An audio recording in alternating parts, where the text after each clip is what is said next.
నాకు కూడా కొన్ని డౌట్స్ వచ్చినాయి. ఎందుకంటే ఇన్సిడెంట్స్ నేను చూస్తున్నాను. ఏం జరుగుతుంది ఏంటి అనేది. కొన్ని ఎలా మర్డర్ జరిగింది? హ్మ్. ఎక్కడ జరిగింది? ఏం జరిగింది? ఇంతమంది చేశారా? అంతమంది చేశారా? ఎవరి విశ్లేషణ వాళ్ళకొస్తుంది. అవును. నాకు కొన్ని కొన్ని డౌట్స్ నాకున్నాయి. ఆ హ్మ్. డౌట్స్‌ని నేను మీడియా ముఖంగా నేను అడుగుతున్నాను. ఓకే. దాన్ని ఒకసారి జనం గూడా కొంత విశ్లేషిస్తే బావుంటది. లేదా అసలు జరిగిన సిట్యుయేషన్స్ ఏంటి అనేది మనకి ఇన్వెస్టిగేషన్‌లో కూడా వస్తాయో లేదో కూడా నాకు డౌటే యాస్ ఎ జర్నలిస్ట్‌గా ఓకే. నేను చెప్తున్నాను. హ్మ్. కానీ నేను ఈ ఇష్యూస్ అన్నీ నా మస్తిష్కంలో గందరగోళం. ఓకే. ఏ ఒక్క విషయం కూడా నేను లాస్ట్ ఎపిసోడ్‌లోనే చెప్పా. మూలాల వరకు వెళ్తా నేను. హ్మ్. అది ఏంటనేది తెలుసుకునేదాకా నేను నిద్రపోను. నాకు హ్మ్. నిద్ర పట్టదు. నిద్రపోను కాదు, నాకు నిద్ర పట్టదు. హ్మ్. వాస్తవం నేను అనుకున్నాను, నాకు ఆ డౌట్ వచ్చిందంటే, నా డౌట్ క్లియర్ అయ్యేంత వరకు నేను సెర్చ్ చేస్తానే ఉంటా. ఓకే. ఆ విధంగా నా మిత్రులు ఎవరైతే ఉన్నారో చెప్పాను కదా! హ్మ్. నాకు యాస్ ఎ జర్నలిస్ట్‌గా ఐ హావ్ సర్కిల్. హ్మ్. సో, దాన్ని బట్టి నేను అలా నా ఇన్వెస్టిగేషన్‌లో నాకు తెలిసినటువంటి సమాచారం ఓకే. తీసుకుంటే, నాకు వచ్చినటువంటి డౌట్స్ ఏంటంటే, ఆ అమ్మాయిని హాల్‌లోకి తీసుకొనెళ్ళి ఈ విధంగా ఒకరా? ఇద్దరా? ఎంతమంది? సెమినార్ హాల్‌లో ఆమె ఇలా జరిగింది. యాహ్! సెమినార్ హాల్‌లో జరిగిందంటే, సెమినార్ హాల్ ఎక్కడుంది? ఈ అమ్మాయి డ్యూటీ ఉండేటటువంటి పక్కనే ఉంది. హ్మ్. నంబర్ 1. అవును. తర్వాత ఈ అమ్మాయి అంతసేపు ఎక్కడ టీవీలో ఒలింపిక్ ఇది చూసింది. ఫోన్‌లో ఒలింపిక్స్ చూస్తూ ఉండేది. చూసుకుంటూ టీవీలోనా? ఫోన్‌లోనా? ఫోన్‌లో. చూసుకుంటూ కూర్చొని అప్పుడే లేసి అక్కడికెళ్ళింది. అక్కడికెళ్ళిన తర్వాత ఇది జరిగిందన్నారు. హ్మ్. పాయింట్ నంబర్ 1 ఏంటంటే, ఈ అమ్మాయి ఒక్కటే అది చూస్తుందని చెప్పినోళ్ళెవరు? అప్పటి వరకు చూసి పడుకోవడానికెళ్ళిందని చెప్పినోళ్ళెవరు? Point number 1. Okay. Okay. Hmm. ఆ చెప్పిన వాళ్ళు ఆ అమ్మాయి రూమ్‌లోకి ఒకటే ఎళ్లి పడుకుందా? లేకపోతే సెమినార్ హాల్‌లోనే రోజు ఆ అమ్మాయి డ్యూటీ అయిపోయిన తర్వాత అక్కడికెళ్ళి రెస్ట్ తీసుకుంటుందా? నంబర్ 2. నంబర్ 2. ఎందుకంటే సెమినార్ హాల్‌లో నిద్రపోవడాలు ఇవన్నీ నాకెందుకు ఎక్కడో ఒక చిన్న డౌట్. హ్మ్. ఇంకొక విషయం. అమ్మాయి ఎలా చనిపోయింది? భయంకరమైన శారీరక హింస. యాహ్! ఓకే. లైంగిక పరమైనటువంటి హింస. ఇవి 2 జరిగాయి. జరిగిన తర్వాత ఆ అమ్మాయి ప్రాణాలు కోల్పోవడం అనేది జరిగింది. ఆ అమ్మాయి వీడియో కూడా ఒకటి వైరల్ అవుతుంది. గొంతు కింద భయంకరంగా నలిపారు. ఇక్కడ కొట్టారు. ముక్కులో నుంచి రక్తము, నోట్లో నుంచి రక్తము. ఆ అమ్మాయి వీడియో తీసుకునేటటువంటి వెసులుబాటు, ప్రాణము, చలనము ఆమెలో ఉండగా, హ్మ్. ఈ అమ్మాయి అంత దెబ్బలు కొడుతున్నప్పుడు చాలామంది చెప్తున్నారు గట్టిగా పట్టేసుకొని ఉండుంటారు. కాబట్టి వచ్చినోడు కొట్టేసాడు అనేసి. గట్టిగా పట్టుకొనున్నప్పుడు కొట్టేసిన తర్వాత వీడియో ఎలా తీసుకోగలిగింది ఆ అమ్మాయి? నంబర్ 1. హ్మ్. రెండోది అసలు నేను చెప్తున్నది సరే ఆ అమ్మాయిని అలా పట్టుకొని కొట్టేశారు అబ్బాయి. బాగా కొట్టేశారు. అందరూ పట్టుకున్నారు. ఒక్కొక్క వేలుకి ఒక్కొక్కడున్నాడు అనుకుందాం. కాలుకొకడు, వేలుకొకడు, చెయ్యికొకడు, పొట్టకొకడు అందరూ ఉన్నారు. ఈళ్ళు కొట్టేశారు. కొట్టిన దెబ్బల శబ్దం ఎవరికి వినపడలేదా? రైట్. ఇంకొకటి. హ్మ్. ఆ అమ్మాయి ఎన్ని గంటలకెళ్ళింది? 3 గంటల పాటు ఈ నరకం చవి చూసింది. లేదా 45 నిమిషాల పాటు నరకం చవి చూసింది అన్నారు. ఈ శబ్దాలు, అలజడులు ఏమి రాలేదా? ఆ అమ్మాయి రూమ్‌లోకెళ్ళింది. స్పృహ లేకుండా నిద్రపోతుందనే అనుకుందాం. హ్మ్. నిద్రలో ఎవరైనా మొఖము, కాళ్ళు, చేతులు అన్నీ కట్టేసేసి మీరన్నట్టు పట్టుకొని కడితే ఇలాంటివి రావు. ఓకే. ఆడు సింపుల్‌గా దుప్పటి పెట్టేసి, దిండడ్డం పెట్టేసి చంపేత్తాడు. హ్మ్. ఓకే.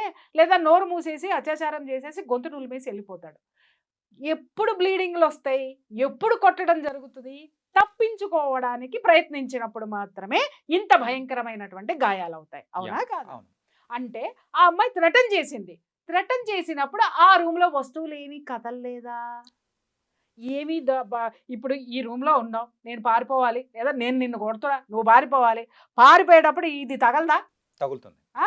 ఇది కింద పడదా? పడదు. ఇక్కడ దీని మీద ఉన్న వస్తువులు డిస్టర్బ్ అవ్వవా? ఆ కుర్చీ ఇవతల కన్నా లాగవా? కొంచెమన్నా లాగవా? ఆ ప్రతిఘటించేటప్పుడు ఖచ్చితంగా ఏదో ఒకటి ఉంటుంది. ప్రతిఘటించేటప్పుడు ఖచ్చితంగా అక్కడ అలజడి అనేది ఉంటుంది. హ్మ్. ఆ హాల్‌లో ఖచ్చితంగా ఉంటుంది. అవేమీ లేవా? హ్మ్.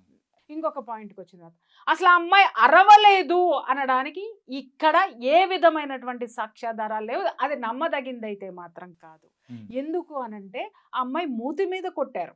ముక్కు మీద కొట్టారు. మూతి మీద కొట్టారు అని అంటే ఎవడన్నా చేయి పెట్టి ఉన్నాడు అరవకుండా అంటే వాడి చేతికి తగులుతుంది, కానీ అమ్మాయి చేతికి అమ్మాయి మూతిలో నుంచి బ్లడ్ రాదు కదా. Yeah. అంటే మూతి మీద నుంచి చేయి తీసేశారు కదా, తీసేసినప్పుడు కొట్టినప్పుడు అమ్మాయి అరవాలి కదా, అరిచినప్పుడు బయట ఎవరికి వినపడలేదా? ఇంకొకటి వినపడలేదు అనుకుంటాను కదా, పగలపూట కాదే రాత్రిపూట పిన్ డ్రాప్ సైలెన్స్గా ఉంటుంది. ఇంకొకటి అది గవర్నమెంట్ హాస్పిటల్, 24/7 ఏదో ఒక కేసు యాక్సిడెంట్లను ఇంకొకటనో వచ్చి పోతానే ఉంటారు జనం యొక్క అలికిడి ఉంటుంది.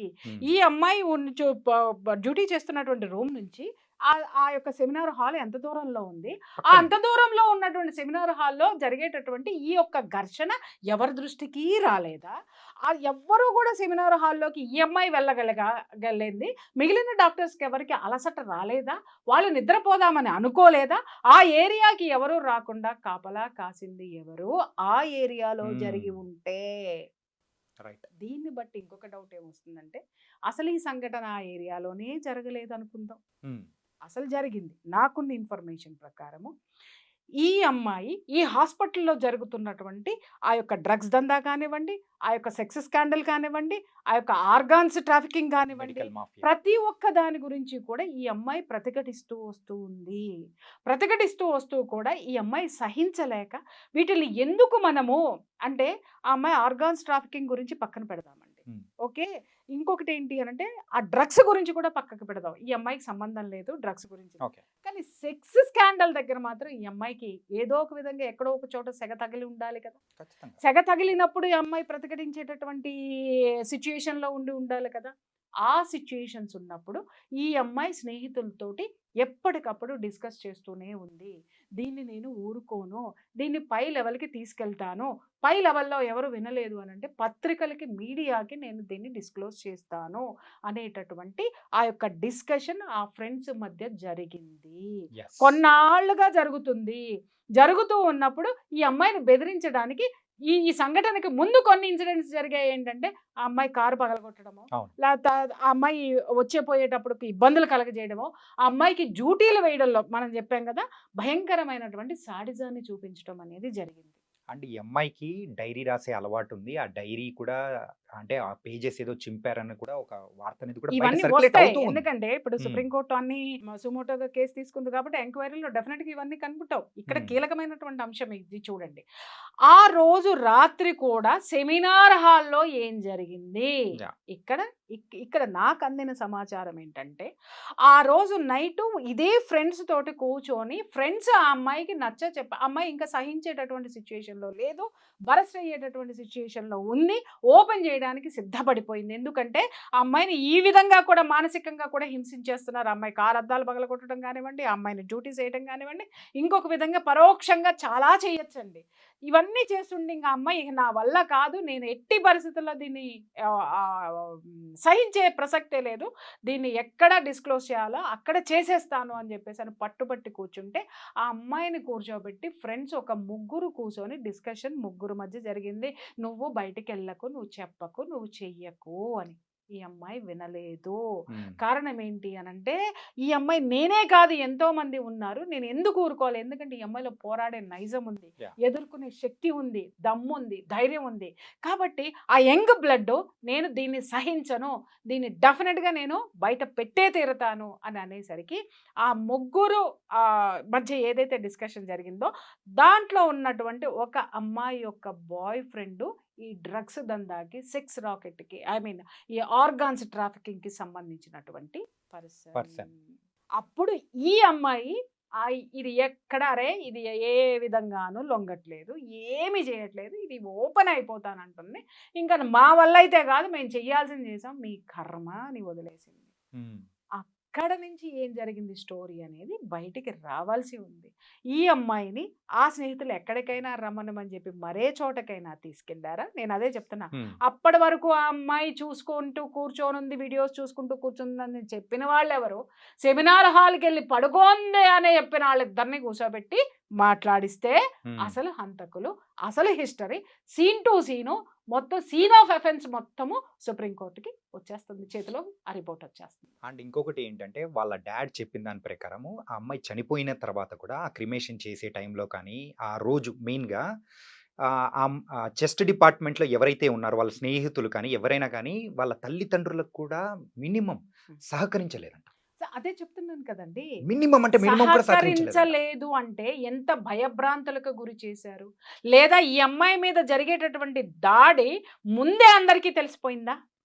సహకరించలేదు ఇన్ ద సెన్స్ ఏంటంటే, ఆ ఘోరాన్ని వీళ్ళలో కొంతమంది చూసి మిగిలిన వాళ్ళకి జారేసి ఉండొచ్చు కదా! యాహ్!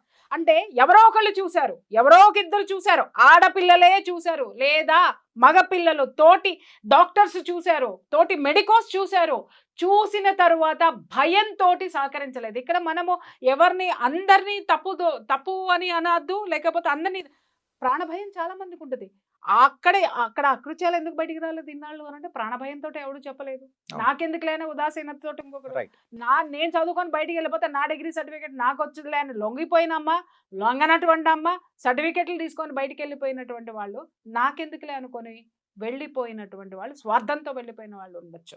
స్వార్థపరులున్నారు, ఉదాసీనులున్నారు, భయంతో భయంతో ఉన్నటువంటి ఉన్నవాళ్ళున్నారు. పిరికి వాళ్ళు ఉన్నారు. వీళ్ళందరి మధ్య ఆ కాలేజీ సక్సెస్‌ఫుల్‌గా 23 సంవత్సరాల నుంచి ఇదే దందాలు నడుస్తుంటే, చివరికి ఈ అమ్మాయి నోరు విప్పి ధైర్యంగా ముందుకొచ్చి, "ఎన్నాళ్ళు భరిస్తాం మనం సిగ్గులేదా?" అని చెప్పేసని అడిగినందుకు, పగడ్బందీగా పక్కా స్కెచ్ తోటి పక్కన ఉన్న ఫ్రెండ్స్ యొక్క సహకారంతో. సహకారంతోటే ఇది జరిగింది. వాళ్ళని వదిలేసి ఎవడో దారిన పోయేవాడు బ్లూటూత్ పెట్టుకొని లోపలికెళ్ళాడు. బ్లూటూత్ జారిపడిందని వాడు రాయల్‌గా వచ్చి, నన్ను సంపుతారా సంపుకోండి." అంత దౌర్జన్యం చేసిన వాడు అలా మాట్లాడ్డాడు. వాడికి ఏంటి అనంటే వీళ్ళందరితోటి వాడికి సంబంధాలున్నాయి. హ్మ్. ఇది ముందే ప్లాన్ ప్రకారం జరిగింది.